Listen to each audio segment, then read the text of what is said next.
სანამ რიდლი სკოტი მუშაობას დაიწყებდა ზეციურ სამეფოზე, მას ჩაფიქრებული ჰქონდა, რომ ეს ფილმი ისტორიული ეპოსი უნდა ყოფილიყო, რომლის მთავარი დანიშნულება რელიგიური კონფლიქტების გამოკვლევა იქნებოდა. რეჟისორს სურდა ბევრად ღრმა და მრავალშრიანი ამბავი მოეყოლა, მაგრამ როდესაც პროექტი სტუდიის მარკეტინგის ჯგუფს წარუდგინეს, მათ ეს პროექტი აღიქვეს როგორც რაღაც სათავგადასავლო ისტორიული ფილმი. ამიტომაც 20th Century Fox-ი ფილმს არეკლამებდა როგორც მძაფრსიუჟეტიან ბლოკბასტერს. როდესაც რიდლი სკოტმა ფილმის საბოლოო ვერსია დაასრულა, ის დაახლოებით 3 საათი და 20 წუთი იყო.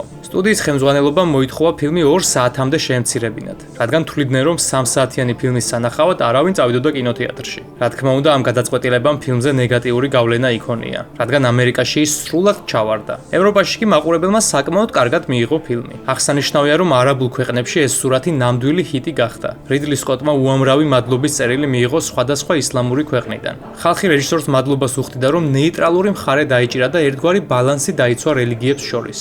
თავად რიდლი სკოტი 2 საათიანი ვერსიისგან სრულიად აბსტრაგირდა. ის ამბობდა, რომ ეს მისი ფილმი არ არის.